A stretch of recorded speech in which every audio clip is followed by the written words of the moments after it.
Ag Bioscience, the #1 ag tech podcast globally, is now available on video.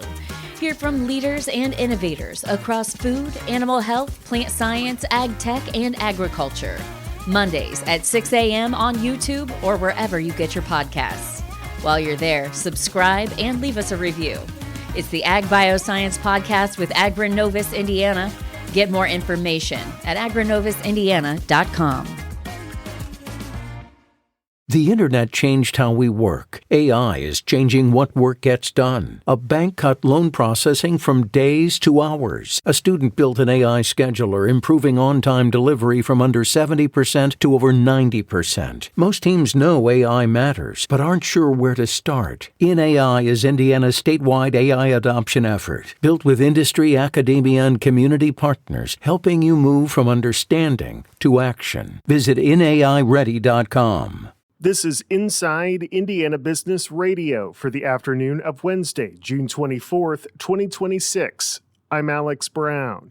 Vera Bradley has announced plans to move its corporate headquarters to the Electric Works Mixed-Use Innovation District near downtown Fort Wayne. The company, which currently operates out of a 190,000-square-foot facility in nearby Roanoke, has signed a lease to occupy approximately 40,000 square feet at Electric Works that it says will provide employees with a modern workplace designed to foster collaboration, creativity, and connection. Meanwhile, the company's current headquarters in Roanoke, which includes over 100,000 square feet of warehouse space, has been listed for sale. The company expects to be operating from the new headquarters in the fourth quarter. A coalition of 4 environmental groups filed a lawsuit Tuesday against the U.S. Environmental Protection Agency, accusing the agency of violating the Clean Air Act. The groups say the EPA did not meet a mandatory 60-day deadline to act on a petition filed last July, challenging the renewal of an operating permit for U.S. Steel's Gary Works steel mill in northwest Indiana. The petition calls for the EPA to object to the renewal because the permit does not include adequate monitoring requirements to ensure compliance with air pollution limits.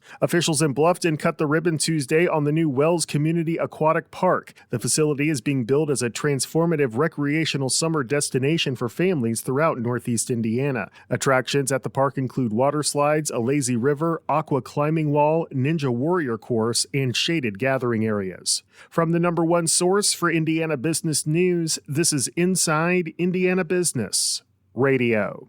Thanks for listening to this IBJ Media podcast. You're probably going to remember this ad. Do you know why? Podcast advertising works.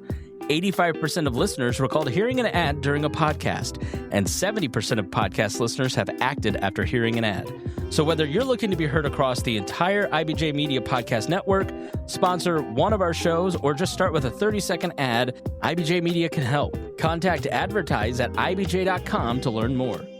When the Studebaker National Museum began looking at ways to reduce operating costs, leaders expected the solution might be as simple as replacing lights or ceiling windows. Instead, the South Bend nonprofit ended up installing a rooftop solar array that is now generating thousands of dollars in annual savings and helping fund educational programs. The project has become one of the most visible examples of how South Bend's Energy Assistance and Solar Savings Initiative is helping nonprofits and businesses turn energy efficiency investments into long-term financial gains. Museum Executive Director Patrick Slabonik. We just crossed the 2-year anniversary of this installed. It was done by Wellspring. But we actually have generated in the 2 years about $28,000 worth of electricity savings on our power bill, which is absolutely incredible. We are a prolific energy user to keep our collection in the exact same temperature year-round.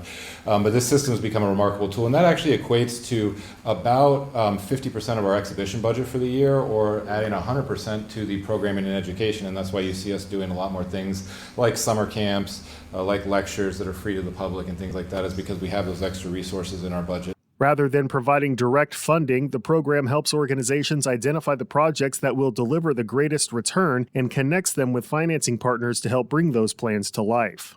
Andrea Richter-Gary has been appointed president and CEO of Indy Economic Development, Inc., the organization's board of directors announced today. Richter-Gary has been serving as the Economic Development Group's interim chief executive since the retirement of Jim Schellinger in April. Schellinger, former Indiana Secretary of Commerce, had been with the organization since late 2024. Richter-Gary had been serving as the organization's executive vice president of business development and international relations prior to taking over the CEO's role. Swiss automation company Endress & Hauser on Tuesday marked the opening of its expanded U.S. headquarters in Greenwood. The nearly $51 million project includes the company's new innovation center as well as the headquarters for its sales and service partner, George E. Booth Company. General Manager Todd Lucy. 2.5 years, a long time to work on the project.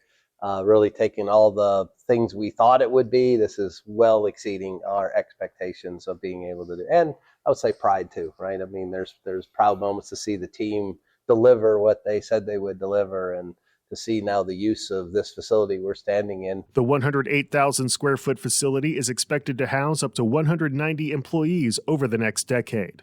Hard Rock Casino Northern Indiana President Matt Schufert is this week's guest on the Business and Beyond podcast with Gary Dick, presented by PNC, a weekly conversation with high-profile Hoosiers in business, sports, and entertainment, and beyond. Available now on the IBJ Media app or your favorite podcast provider. I'm Alex Brown for Inside Indiana Business Radio on Demand.